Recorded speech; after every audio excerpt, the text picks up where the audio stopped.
If you're looking for a bright and cheerful discussion about writing, I regret to inform you, you've come to the wrong place. A series of unfortunate events is a masterclass in atmosphere. From the very first page, Lemony Snicket doesn't just tell you this is a tragic story. He makes you feel it. The prose, the narrative choices, the details, everything is designed to reinforce the setting and the tone, wrapping the reader in a world that feels as dreary and ominous and darkly humorous as the events within it. And that's what atmosphere is all about. It's not just describing a stormy night. It's crafting a world where the storm seeps into every sentence, every word choice, every action the characters take. It's the difference between a setting that exists around your story and one that shapes it. Today we're breaking down how The Bad Beginning builds its atmosphere so effectively, how the writing itself pulls us into its world of villainy, misfortune, and suspiciously well-read children.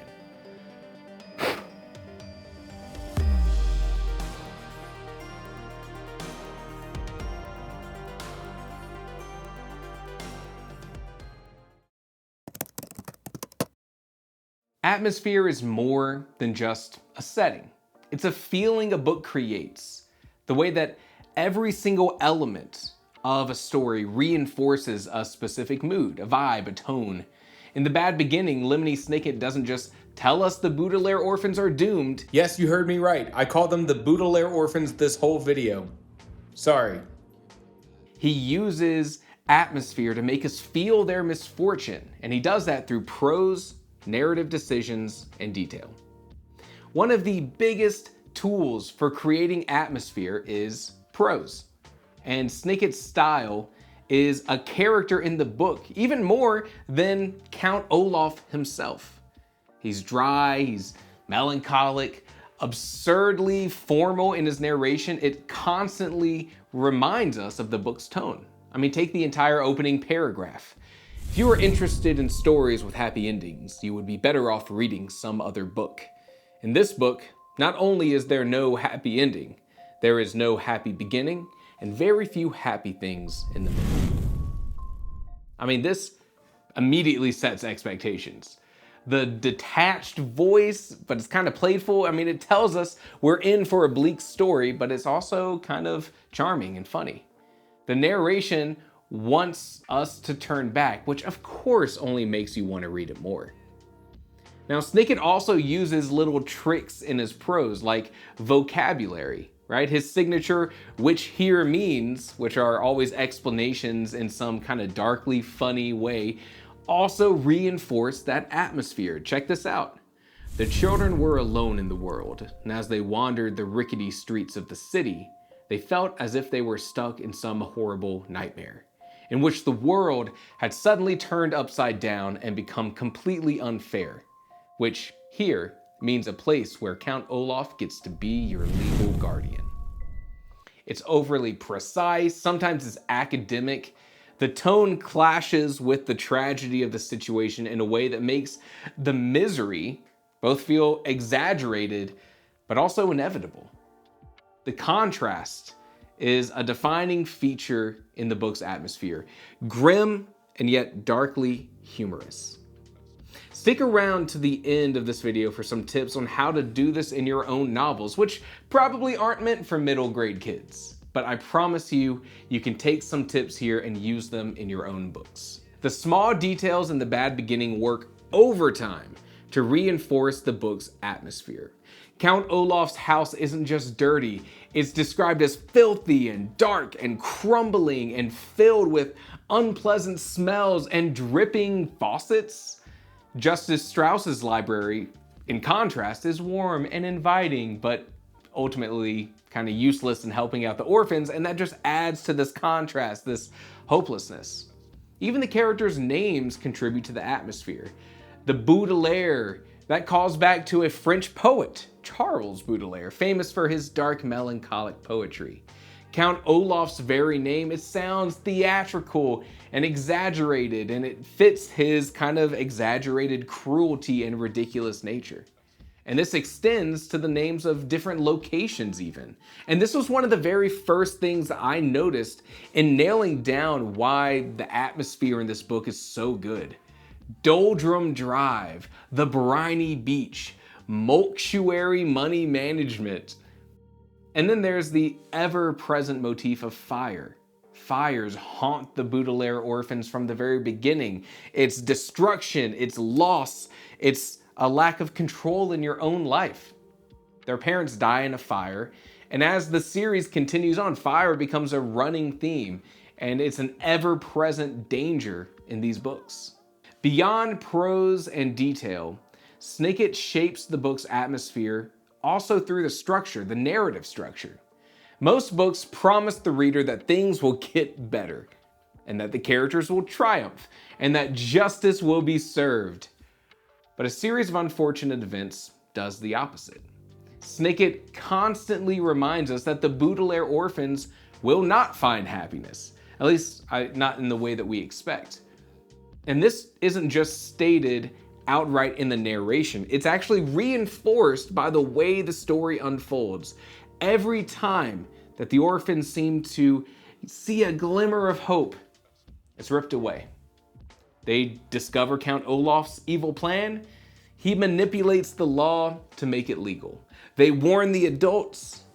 No one listens. Every narrative beat is designed to build a sense of inevitability, making the atmosphere one of constant dread.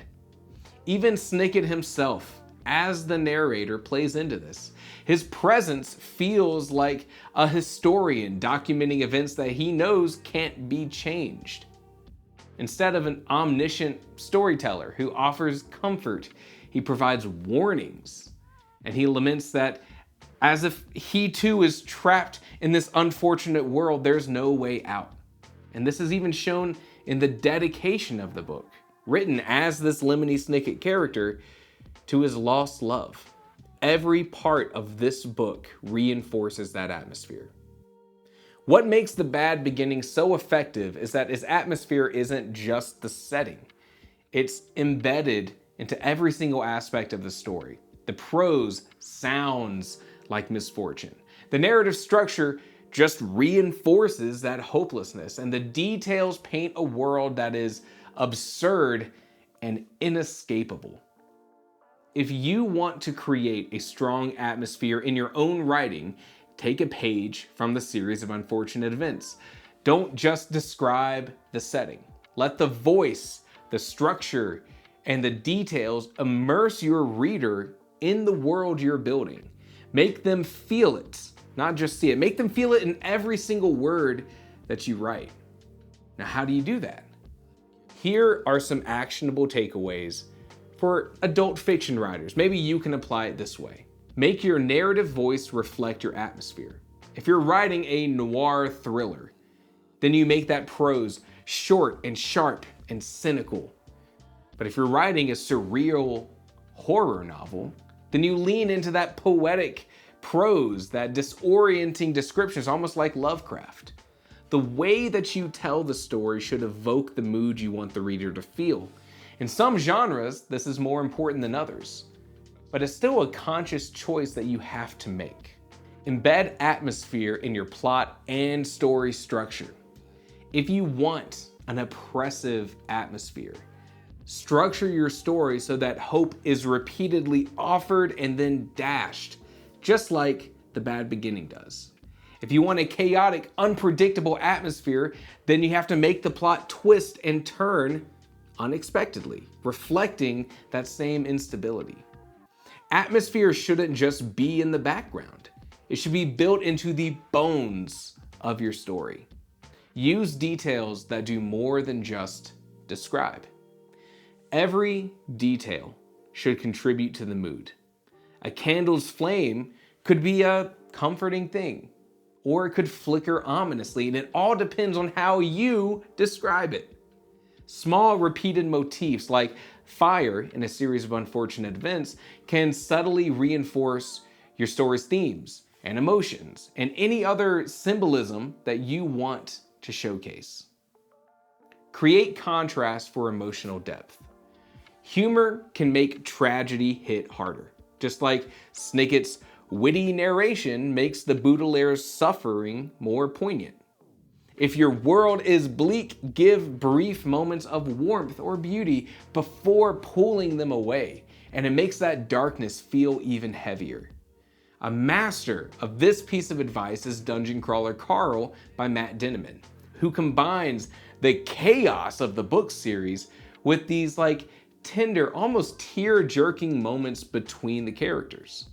And by using these techniques, you can create an atmosphere that lingers in your reader's mind long after they close the book. Like how The Bad Beginning is stuck with me. I read this book 6 months ago in preparation for this video, and I can't stop thinking about how unique it felt to be in this world. And this is a kid's book. Atmosphere isn't where your story takes place. It's how it feels to exist there. If you like breaking down story like this, consider subscribing to the channel, checking out my podcast that releases every Wednesday, and you can even come join us in the Discord with 500 other writers where we discuss story, share resources and advice, and even do writing challenges. This gives you some sort of excuse to start and finish a story, and that's my goal. And as always, thank you for watching.